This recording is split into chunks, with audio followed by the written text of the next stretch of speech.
process video using this page map sketch from February 2014.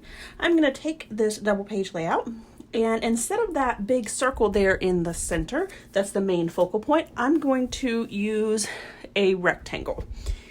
I pulled out this brown cardstock, I believe it's a Basil piece of cardstock, and then I pulled out this collection from Echo Park. It was a camping collection that was on clearance at Tuesday morning.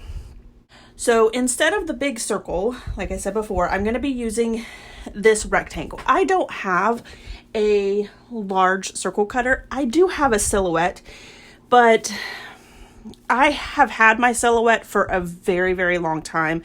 Like when it first came out, I was a Cricut user with the Explorer, the very first Cricut machine, and then I transferred over to my silhouette. So I still have it, my Cameo, but I don't use it like I used to. It's so much work to get it out, to get the computer out, that I just usually tend to either use my Big Shot with my dies or my punches. It just seems to be more efficient for me. I know that right now cut files, really intricate cut files, are kind of the in thing. I've never really been interested in that, and so that's just kind of my layout. So it's not what I like, but definitely if that's what you enjoy, you could absolutely use a big circle as this background, or you could use really any other shape. The main thing that I wanted to show you guys was when you're looking at a sketch, don't feel like you're limited to just that particular shape that's in a particular format. So I cut the background paper. I only cut an inch off of the top and bottom, and I went ahead and used the 12-inch paper, and I put a 2-inch on the left-hand side and the rest of it on the right-hand side. I used my border punch, which is the Ticket Tab punch, the Ticket Tear punch, the Ticket Tear border punch, to use my border at the top there. And that is a border punch that I recently purchased.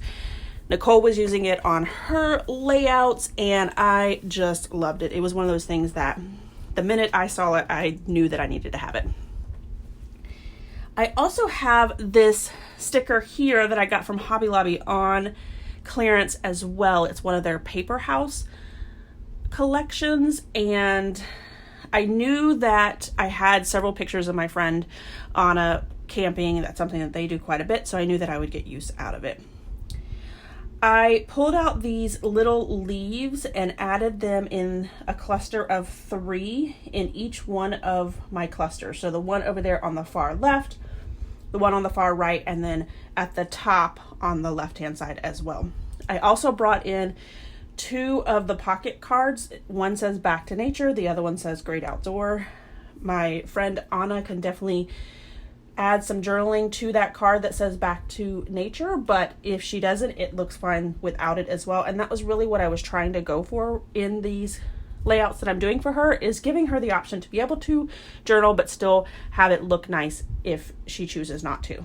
That little space next to the Great Outdoors, I really struggled with it. I first started out with the lantern and then the fox, and the biggest thing was there was this big gap between the card and the animal that I was using, and it was because of the word Great Outdoors. I couldn't move him any closer, or he would cover up the wording on the card itself.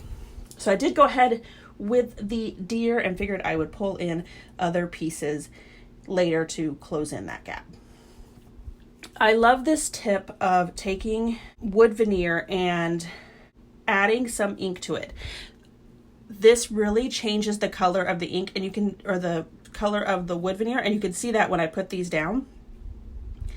You can really see the difference between those arrows there. It just gives it a darker, richer color than that plain wood veneer color itself. So I have now started to pull out pieces from my embellishment kit, and I added these green hearts to the left-hand side. What I decided to do was, instead of adding hearts to each one of them, I added a cluster of 3 hearts to the bottom cluster there, and then 3 orange diamonds to the top there. And then that is it. This layout came together super quick. I am excited to get another one done for my friend and also show you guys that you can really take your sketches to a completely new level. So here is my final layout as well as some close-ups. If you enjoyed this video, if you wouldn't mind giving me a thumbs up, I'd really appreciate it. If you haven't done so already and you want to see more double page layouts, make sure you hit that subscribe button because that's all you're going to get on my channel. Thanks everyone for watching, and I hope that you have a scrappy day.